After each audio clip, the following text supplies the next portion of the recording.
नमस्कार साथियों, आज हम लोग जानेंगे चंद्रमा की कलाएं, शुक्ल पक्ष, कृष्ण पक्ष और चंद्र ग्रहण, सूर्य ग्रहण ये जानेंगे।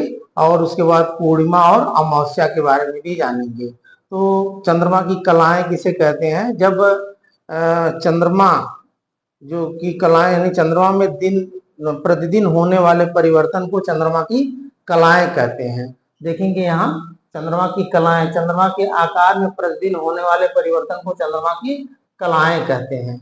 उसके बाद पूर्णिमा किसे कहते हैं? पूर्णिमा का मतलब जब चंद्रमा पूर्ण रूप से दिखाई दे।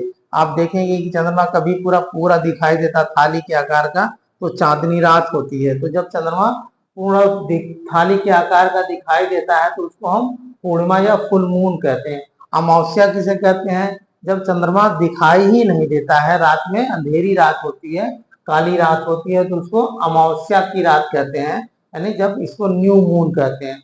शुक्ल पक्ष किसे कहते हैं? कृष्ण पक्ष किसे कहते हैं? अब आप देखेंगे कि चंद्रमा धीरे धीरे धीरे धीरे धीरे जो है बढ़ते हुए क्रम में जाता है, यानी अमावस्या से पूर्णिमा की तरफ। अमावस्या का मतलब ये हो गया कि चंद्रमा दिखाई ही ना दे, और पूर्णिमा का मतलब ये हो गया कि चंद्रमा पूरा थाली के आकार का दिखाई दे। तो चंद्रमा अमावस्या से पूर्णिमा की तरफ चंद्रमा का बढ़ता क्रम वह को पखवाड़े को शुक्ल पक्ष कहते हैं। यानी एक पखवाड़ा समझ लीजिए लगभग 15 या 14, 14.5 या 15 दिन का होता है।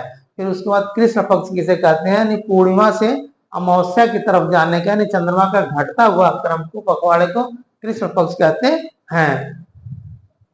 एक पूर्णिमा से दूसरे पूर्णिमा तक आने में 29 दिन 12 घंटे और 44 मिनट लगते हैं।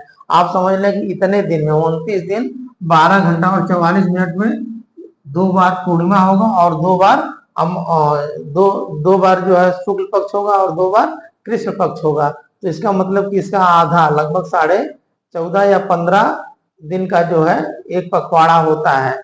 अब उसके बाद आप जानेंगे कि जैसे हमारे जो सौर मंडल के सबसे बड़ा जो है सबसे बड़े जो है सूर्य हैं, सूर्य के चारों तरफ कितने पिंड जो है चक्कर लगाते हैं, जिनको हम ग्रह कहते हैं, प्लेनेट कहते हैं। तो कितने हैं?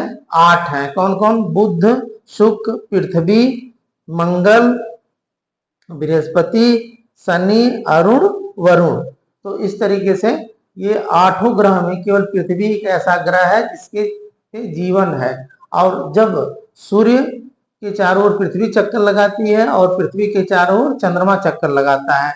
देखेंगे कभी कभी ऐसा होता है कि सूर्य का चक्कर पृथ्वी लगा रही है और पृथ्वी का चक्कर चंद्रमा लगा रहा है।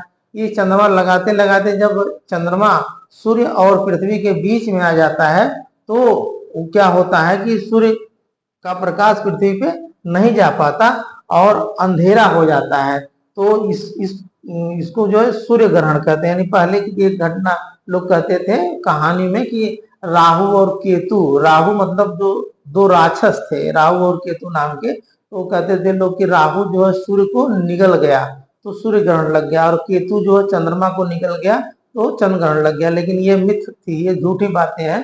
जब लोग पढ़े लिखे नहीं थे तो जब इस तरीके की रातें यानी दिन में ही रात हो जाती थी तो सूर्य ग्रहण जब लग जाता था तो लोग कहते देखा हुआ जो है वो राक्षस जो है सूर्य को निगल गया। लेकिन पढ़े लिखे लोग जब आए, जब रिसर्च हुआ, तमाम चीजें सामने आई तो ये हुआ कि नहीं, पृथ्वी चक्कर लगा रही है सूर्य का और चंद्रमा चक्कर लगा रहा है पृथ्वी का, और घूमते घूमते जब चंद्रमा बीच में आ जाएगा तो उसका प्रकाश चंद्रमा पे पृथ्वी पे नहीं पड़ेगा तो वहां रात हो जाएगी, तो उसको जो है सूर्य ग्रहण कहेंगे। ये किस दिन लगता है? ये अमावस्या को लगता है। फिर उसके बाद यहाँ देखेंगे ये सूर्य है, ये चंद्रमा है, ये पृथ्वी है। इसका एक ट्रिक भी आप याद रख लें कि सूचक, सूचक, सू से सूर्य, अच्छा से चंद्रमा, पा से पृथ्वी, बस इतना ही याद रखें क्योंकि बड़ा कंफ्यूज होता है कि सूर्य ग्रहण में कौन बीच में रहेगा, चंद्र ग्रहण में कौन बीच में रहेगा। तो इतना याद रखें, सूचक माने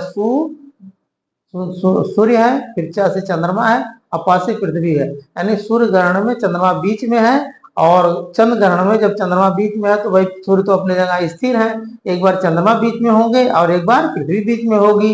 तो फिर चंद्र ग्रहण के बाद कौन बीच में होगा? पृथ्वी बीच में होगी।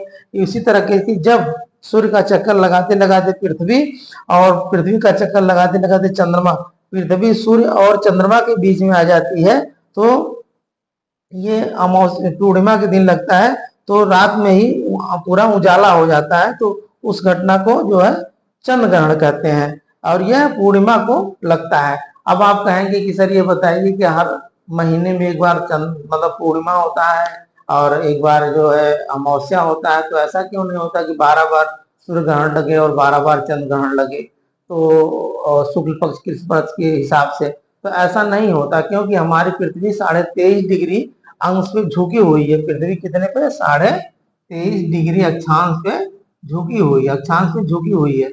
और ये जो हमारी पृथ्वी है और ये जो हमारा चंद्रमा है, दोनों के बीच में 5 जो डिग्री का 5 अक्षांश का अंतर है, तो 23.5 और प्लस 5 कितना हो गया? 28.5, 28.5 डिग्री पे झुकी हुई है। तो होता क्या है कि दोनों एक दूसरे की तरफ जो है झुकी हुई है गुरुत्वाकर्षण बल के कारण, और उसके बाद जो है दोनों जब इस तरीके से एक ही बार सूर्य ग्रहण लगेगा और एक ही बार चंद्र ग्रहण लगेगा पूरे 12 महीने में, जब संजोग ऐसा बन जाता है कि पूरा पूरा ढक लेता है सूर्य जो है, चंद्रमा सूर्य को पूरा ढक लेता है, रात में ही अंधेरा हो जाएगा, तो उसके बाद सूर्य ग्रहण लगेगा। और यहाँ जब पृथ्वी पूरा पूरा जो प्रकाश पृथ्वी में पड़ेगा और यहाँ चंद्रमा पूरा ढक जाएंगे, तो जो है वहां पे ये आपका चंद्र ग्रहण लगेगा। तो आज के लिए इतना है, धन्यवाद।